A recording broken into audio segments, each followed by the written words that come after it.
afternoon, so I figured I would do a couple tags before I go back to bed. I got me a drink. This is cherry Pepsi and apple UV. Surprisingly tastes good.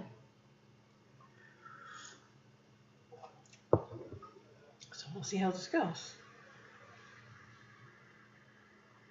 So I am going to do what is this? The garden book tag.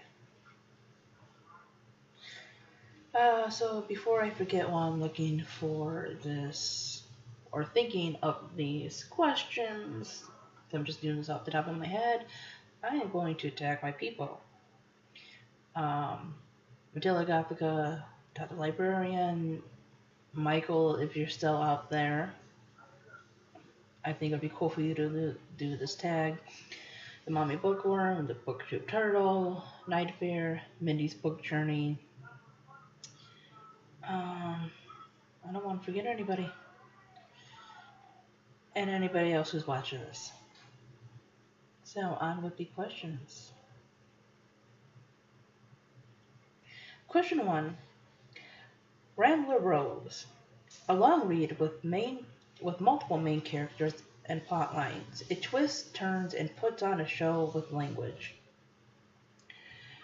So, I don't know if I have a book for all that, but two things I could mention is a series that I have not finished, but it's quite long. I think there's like 12 books.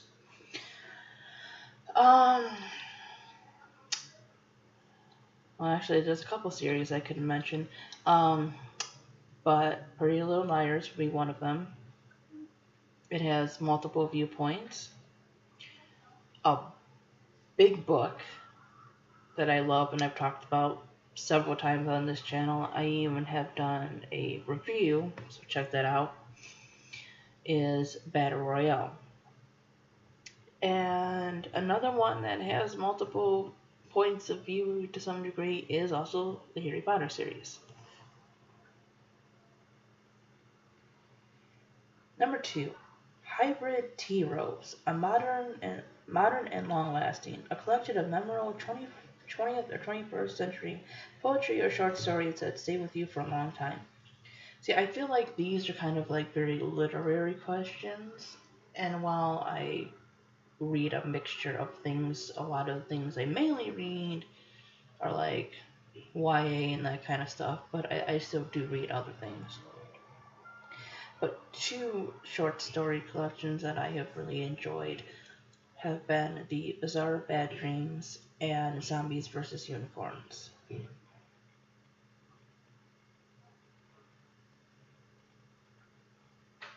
Number 3, Lilacs, a seasonally inspired book that you look forward to revisiting every year. You know what? I don't really have one. I suppose the books I read, the seasons kind of play like a backdrop role. Like everyone says that, people read Harry Potter around Christmas time. I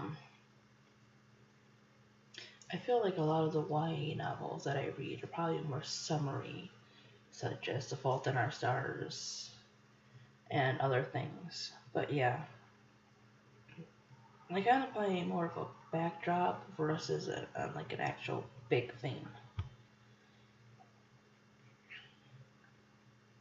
Mm-hmm. Bleeding Heart, a beautiful dark work that broke your heart. Is it really a file called Bleeding Heart? I'll have to check that out. And this is another one that I've talked about multiple times on my channel. It is beautifully written, sad, and devastating, and that is The Lovely Bones. Beautiful.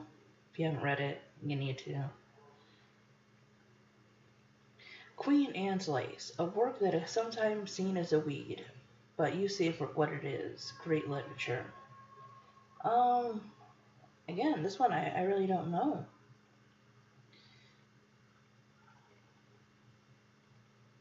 I don't know if I'd call certain things great literature, but I wouldn't call them bad books either. They're enjoyable. And I think they've done good with the plot. Um,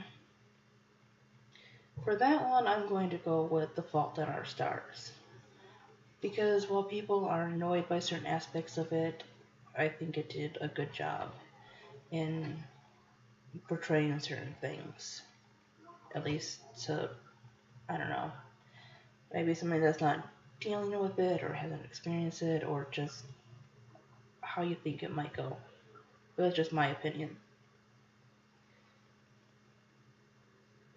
Forget Me Not, An Early Bloomer, a work you read early in life and will never forget. Uh, this one's kind of hard because I don't think you really get into books until you're a little bit older. Um, I will have to probably say The Giver, even though I read it like in 8th grade.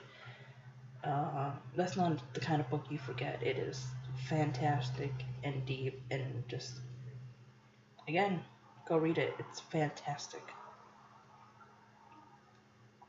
Pansies, a classic that's losing popularity. Once upon a time, everyone had in their garden literary, but now they're being replaced with begonias. Okay. Um, I think they can go for a lot of classic books because they seem to go up in popularity, especially if there's like another movie coming out based on them. I haven't read it yet, but The Great Gatsby or Gatsby, um, I know that was popular for a while when the movie came out. To Kill a Mockingbird comes up every once in a while. Jane Austen, obviously. I don't know if anything is being like replaced. Sorry, I was watching a video from Literary Gladiators. That's where I'm getting this from. They just kind of seem to like recycle a little bit in popularity.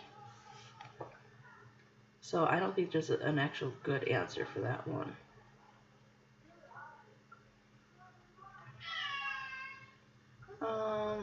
Trillium?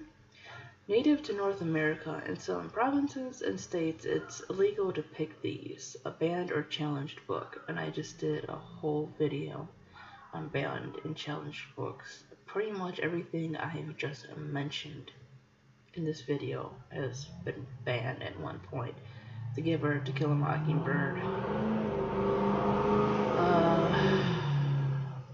I have to imagine at some point Battle Royale has definitely been challenged. I mean, if they challenge the Hunger Games, they would challenge a Battle Royale.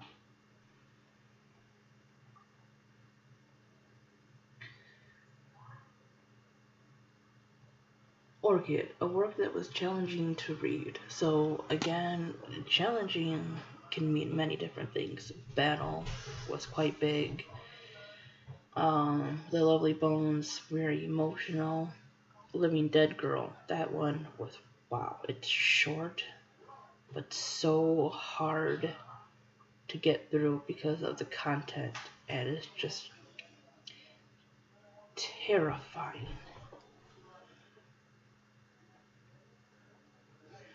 Um, Fern, a book that sparked your initial interest in a topic before sporing into a whole TBR of books on that topic.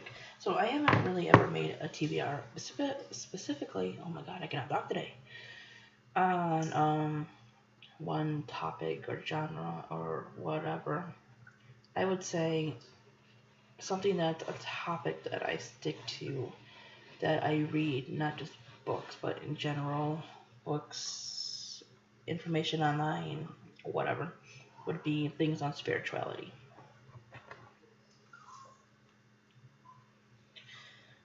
And the last question is a bonus question, and that is, what is your favorite flower? My favorite flower are tulips, because, I don't know, they're just cute. And they're always bright and colorful. So, yeah, that is my version of the garden book tag. Um, So I was watching Literary Gladiators, trying to find out who originally did this. Amy from the Dusty Bookshelf. So, thanks for watching, guys. Bye-bye.